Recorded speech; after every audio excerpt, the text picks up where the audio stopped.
Hey YouTube, Alex here with Alex's Agamids, and once again I am bringing you my yearly Chinese water dragon breeding project update.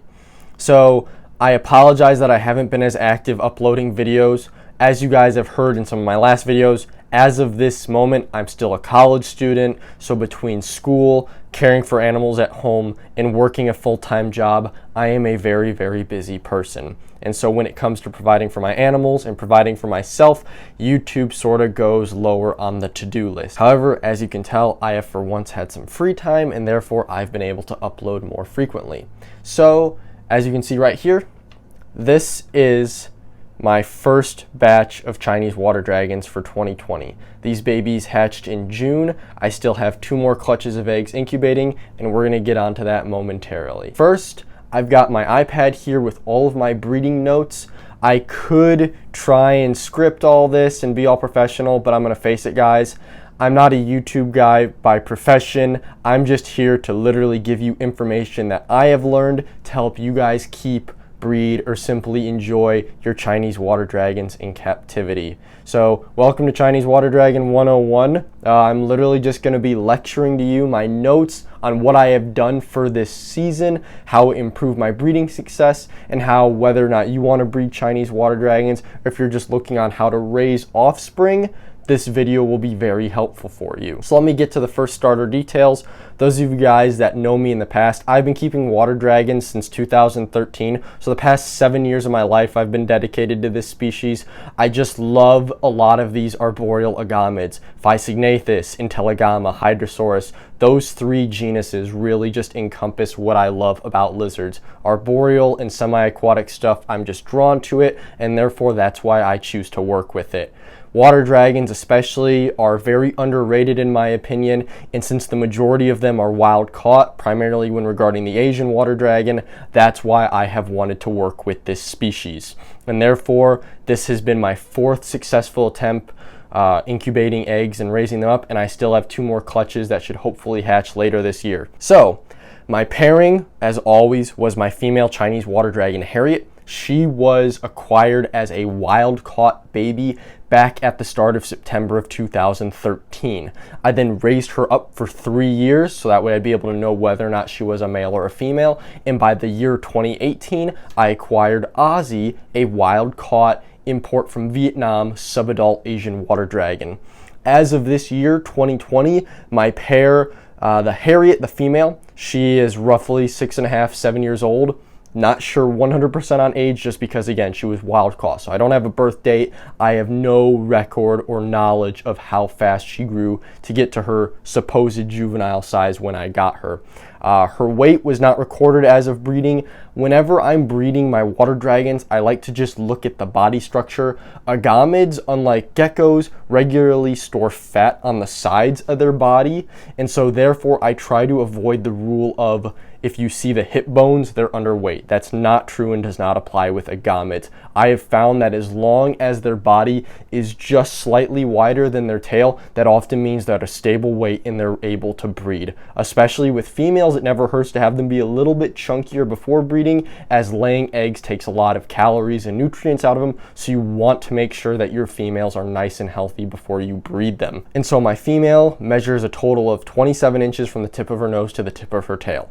My male, on the other hand, he's a little bit bigger than her, but again, when I got him, he was a wild-caught import, and he was actually missing his tail. So while he is much bigger as far as his body mass compared to my female Harriet, his length as of this pairing this year was only around 23 inches.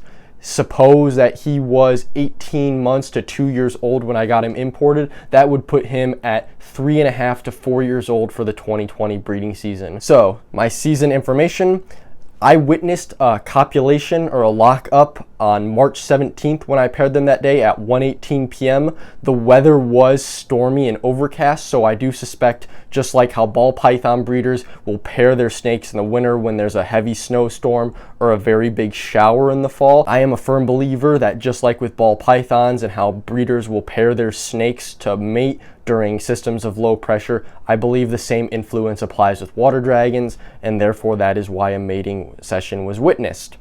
As for then copulation to oviposition, roughly 29 days after that, the female laid eggs on April 5th, 2020.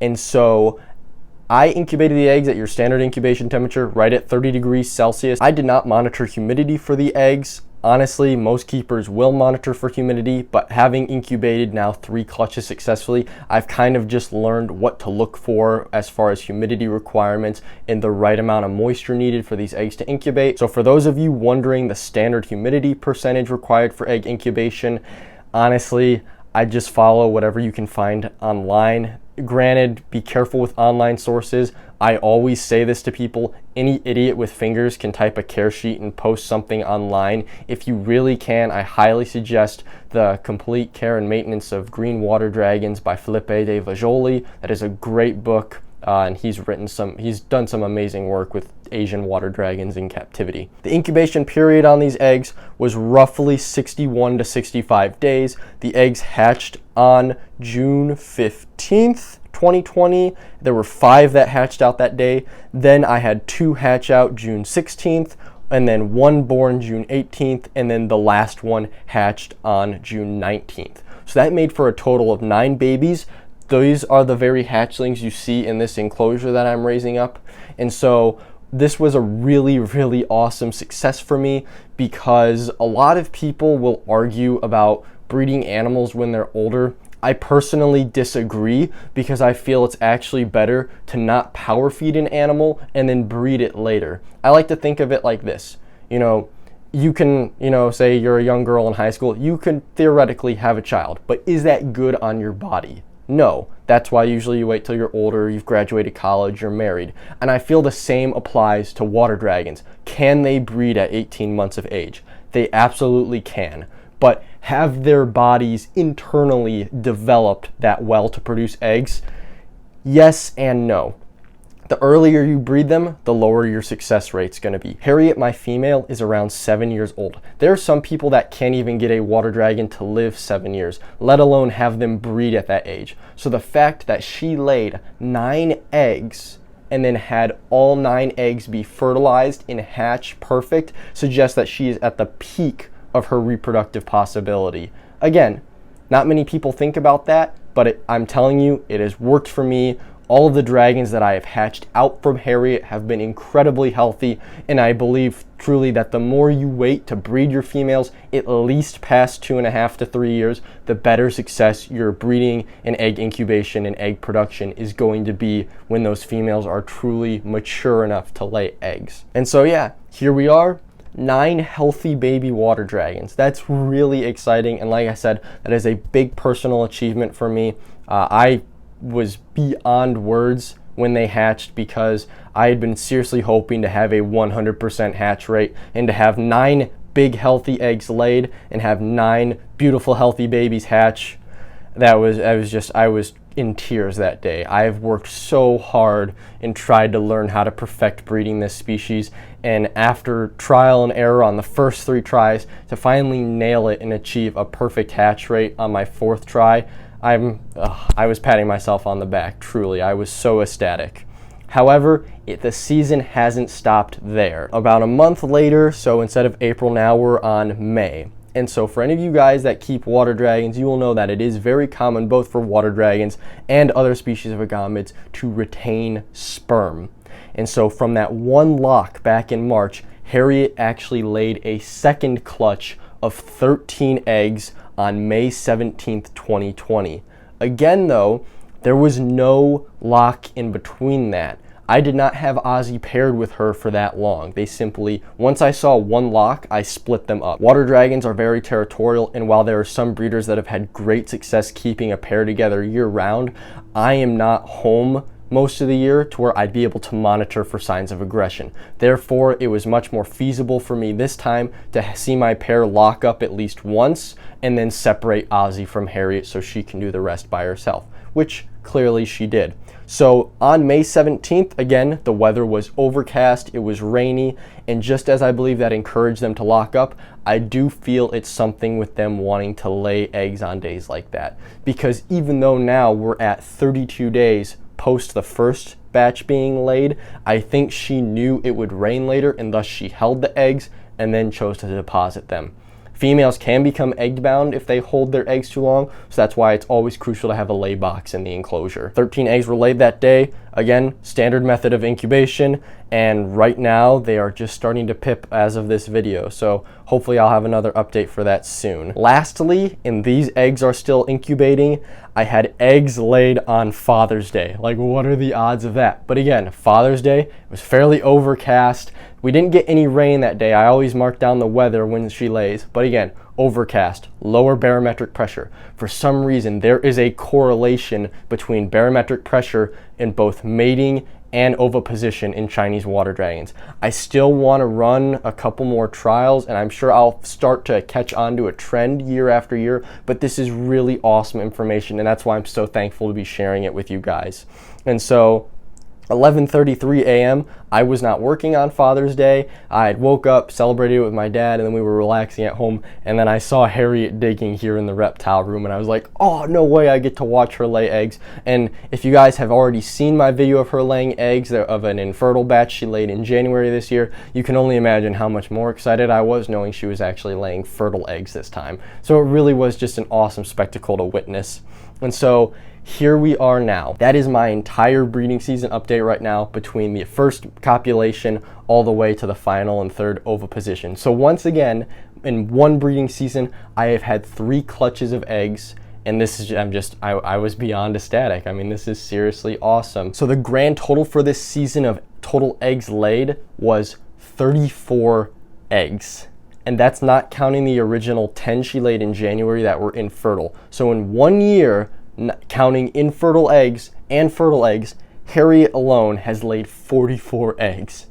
That is a very prolific dragon. A lot of people may worry about me overbreeding her, but you gotta remember, I'm not keeping Ozzy in with her.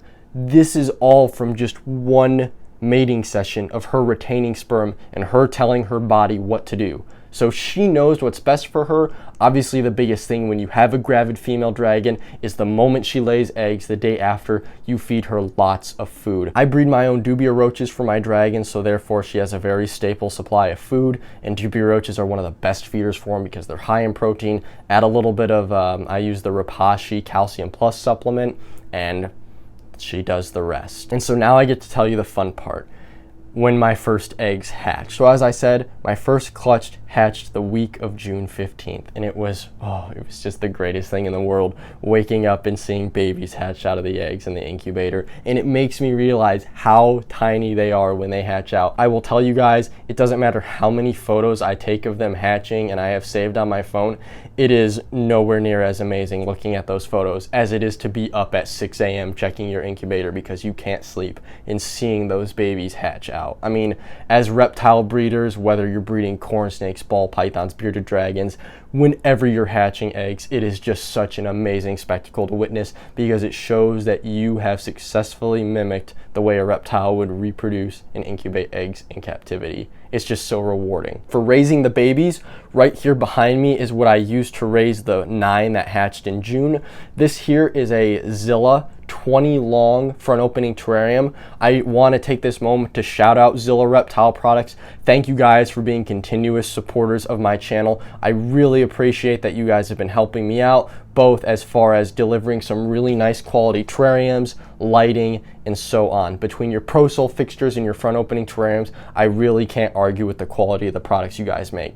So if you're looking to raise water dragons yourself and you're viewing this, I highly recommend products made by Zilla. This is pretty much all I've done to raise happy, healthy babies, and they are thriving in these captive environments. For lighting, I am, of course, using a Zilla Mini Heat UVB fixture. I'm using only a 25 watt day blue halogen because their basking spot is around 3 inches below the fixture. So if I used a 50 watt, you could get that basking surface almost at 130. The 25 watt bulb allows them to bask at temperatures between 96 and 105 degrees, which is perfect for a baby Chinese water dragon. You'll also notice I've got just a basic LED light on here, and the reason for that is because the Zilla UVB bulbs are not as bright as, say, a Zoomed or an Arcadia bulb, because they didn't design the UVB bulbs to emit a lot of UVA, but mainly focus on creating and reflecting that UVB radiation. So by adding a 6.5K LED on there, that really just lightens up the terrarium. Chinese water dragons are diurnal lizards, so they use that small organ on the top of their head called a pineal eye or the pineal gland, and that allows them to detect changes in visible light and UVB light, and so that way they get a really good solid bright daylight spectrum. I've definitely found that with a lot of agamids, and especially the water dragons that I've been working with, the more bright intense light you give them, the more active they are, because they're able to sort of see and analyze both the photo gradients and the UV gradients that you provide for them in the enclosure. For substrate, I'm just using paper towel for the babies. When these guys hatch out, their umbilicus is still hanging out of their stomach, so it hasn't fallen off or been absorbed yet, and so you want to make sure they aren't getting that dirty.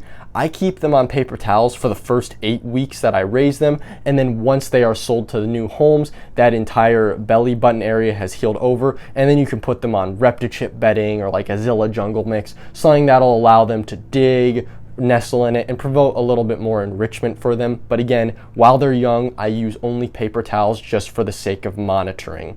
You can see I've got a bunch of cork bark in here, and I'll run some B-roll as well. As I've said in my last baby water dragon setup video that was sponsored by Zilla, I just love using cork bark for water dragons. Cork bark provides little hollows that they can hide in. The cork bark also is incredibly mold and humidity resistant. And so, especially when you're keeping Chinese water dragons, which need very high humidity, you gotta make sure you have wood that isn't gonna rot or mold and possibly create areas that can get septic and affect your water dragons.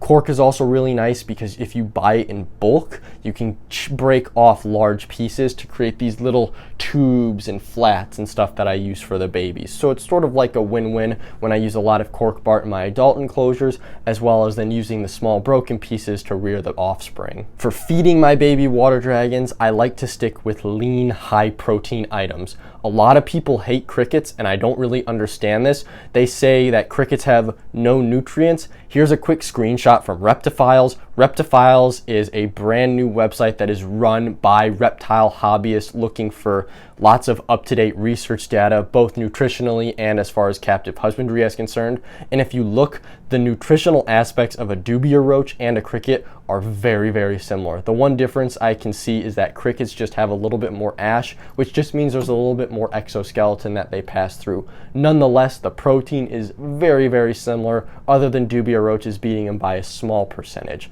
So either way, as long as you are gut loading your feeder crickets or gut loading your dubia roaches, these babies are thriving, and that's what I like to stick with them.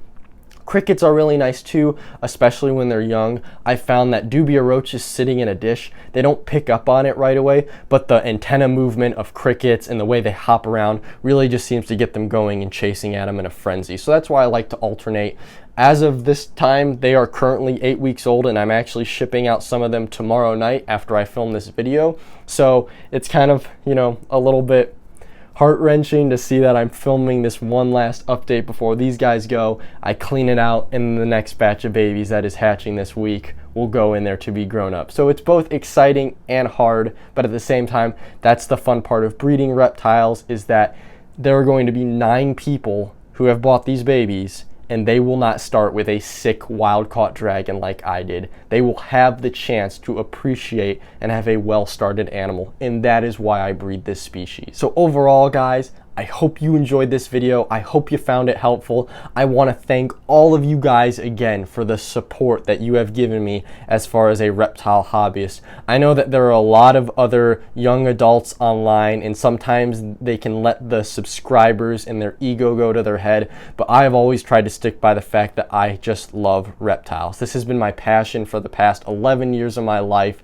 and especially in the past 7 years now that I've been keeping water dragons, that passion has only grown more. So if it wasn't for viewers like you that support, comment, and subscribe and follow my channel to see the work I'm doing, I don't know where I would be today. So I really just want to thank you guys. Once again, one last thank you to Zilla Reptile Products for both helping out with the channel and some of this awesome terrarium supplies. Like I said, if you need any supplies, whether you're raising up Chinese water dragons or any reptile, always buy Zilla products. They're some of the best on the market. Until then, I'm Alex with Alex's Agamids.